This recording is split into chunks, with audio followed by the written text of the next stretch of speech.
धीरे धीरे रे मना धीरे सब कुछ होए, माली सींचे सोगड़ा पर ऋतु आए फलो।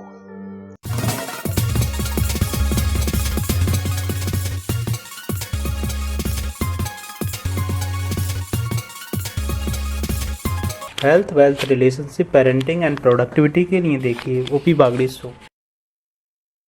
नमस्कार, आदाब, सत श्री अकाल दोस्तों। ओपी बागड़ी शो में स्वागत है आप सभी का।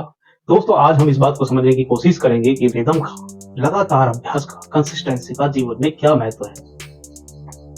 हमारी जो सबसे बड़ी व्यथा है वो ये है कि या तो हम कुछ करके राजी नहीं है, या फिर जो करना वो धुआंधार तरीके से करना है, पागलों की तरह से करना है। ऐसे ही कॉम्पिटिशन की तैयारी करने वाला छात्र था, पढ़ता नहीं था तो किसी ने बोल दिया, भाई क्यों माँ बाप के पैसे खर्च कर रहा है।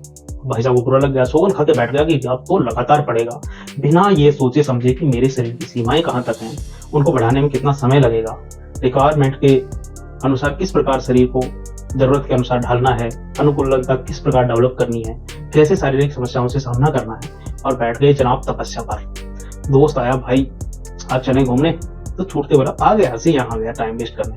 तो उसने पूछा, भाई क्या हो गया, अचानक क्या बदलाव आ गया, किसी ने धोखा दे दिया या किसी ने दिमाग खराब कर दिया। तो भाई साहब गुस्से में लाल पीले होते बोले, हमें गाँव से मतलब नहीं। अब दोस्त चला गया, पर जनाब को गहराई से जानता था कि ये तू एक दो दिन उठनेगा, उसके बाद अपने आप शांत हो जाएगा। हुआ भी कुछ ऐसे ही। 2-3 दिन के बाद भाई साहब जो जोर शोर से लगे रहे थे वो आए अपने मित्र के पास, बोले यार 3 दिन पहले तू कह रहा था घूमने चले, आज चलते हैं। उसे तो पता ही था, चल दिया। रास्ते में उसका मित्र बता रहा था कि कभी कार चलाए हो तू। उसने कहा कि हाँ, अक्सर दिल्ली आने से पहले पापा को कहीं ले जाना होता तो मैं ही तो लेके जाता था। तब उसके मित्र ने कहा, क्या ब्रेक पर या क्लच पर पैर दबा कर बैठ जाए तो गाड़ी चल पाएगा। तो उसने कहा, नहीं भाई ऐसा तो नहीं होता। उसके मित्र ने लगे हाथ दूसरा सवाल दागा, कहा कि अगर क्लच और ब्रेक पर बिल्कुल भी प्रेस ना करो क्या होगा तब। उसने बताया कि गाड़ी तब भी नहीं चलेगी। मित्र ने तीसरा सवाल पूछा, क्या क्लच ब्रेक एक्सीलेटर को अच्छे से यूज करना एक ही बार में सीख गए थे क्या। तो बोला, नहीं भाई, बड़ी प्रैक्टिस करने के बाद ही सीख पाया हूँ, और ये तो ना धीरे धीरे प्रैक्टिस से आता है, काफी टाइम लगा। पर तू कहना क्या चाह रहा है यार। भाई तब उसका मित्र बोला कि बिना धीरे धीरे प्रैक्टिस के कॉम्पिटिशन की तैयारी नहीं होती, समय, संयम और कंसिस्टेंसी चाहिए इसमें, तब सफलता मिलती है। इंसान है, हम मशीन नहीं है। घूमना फिरना, हेल्दी डिस्कशन भी उतना ही जरूरी है जितना कि पढ़ाई व मैथ के सम सोल्व करने की प्रैक्टिस। तो अभी आपको मैंने सुनाया था दोहा कि धीरे धीरे रे मना धीरे सब कुछ होए, माली सींचे सोगड़ा पर ऋतु आए फलो। आप में जब रिदम डेवलप होगी, जब आप में कंसिस्टेंसी आएगी, जब अपने आप फ्लो आएगा, तो चीजें अपने आप बनेंगी। लोग कितने जल्दबाज हैं, टाइम को देना नहीं चाहते, लेकिन कोई भी अपनी लाइफ में एमैच्योर बच्चा, एमैच्योर चाइल्ड बर्थ नहीं चाहता। वो चाहता है कि मेरा बच्चा 9 महीने में पूरा टाइम के बाद ही पैदा हो। कोई नहीं चाहता 3 महीने पहले उनका बच्चा जन्म ले ले।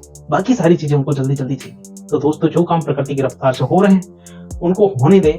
जो पढ़ाई 2 साल की है उसे 6 माह में करवाने की कोशिश करोगे तो बच्चों पर उल्टा असर पड़ेगा। ऐसे में तो कई बार बच्चे उल्टे सीधे डिसीजन ले लेते हैं, जो ठीक नहीं है। आपको ये समझना होगा कि 0 या 100 पर कोई जीवन नहीं चलता। आपको मध्यम मार्ग पे होना पड़ेगा, एक फ्लो में चलना पड़ेगा, तभी जीवन की बेहतरी है। रिदम के साथ जी सकते हैं जीवन को, बिल्कुल नीरसता के साथ या हमेशा फुल मौज मस्ती के साथ जीना चाहते हैं तो ऐसा नहीं चलता। जीवन में एक रिदम का होना, मेहनत व मस्ती का एक हेल्दी रेशियो का होना बहुत जरूरी है। जीवन में रट्टू तोते बहुत आगे नहीं जा पाते। जीवन में वे लोग आगे जाते हैं जो मल्टी डायमेंशनल लाइफ जीते हैं। खेल भी हो, पढ़ाई भी हो, स्टेज परफॉर्मेंस भी हो, इन सभी बातों में आपके व्यक्तित्व में वैल्यू ऐड करती है, आपको जीवंत बनाए रखती है, आपके लक्ष्य के प्रति एक फ्लो को डेवलप करती है।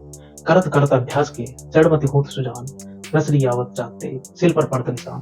तो अभ्यास का अपना महत्व है, अपनी कैपेसिटी को बढ़ाते रहें, सफलता आपको जरूर मिलेगी। आज के लिए इतना ही। नमस्कार, जय हिंद, वंदे मातरम। दोस्तों, अगर आपको ये वीडियो अच्छा लगा तो आप शेयर, सब्सक्राइब और कमेंट करिए, और अगर कोई कमी रही हो तो हमें बताएं, हम और बेहतर करेंगे। नमस्ते।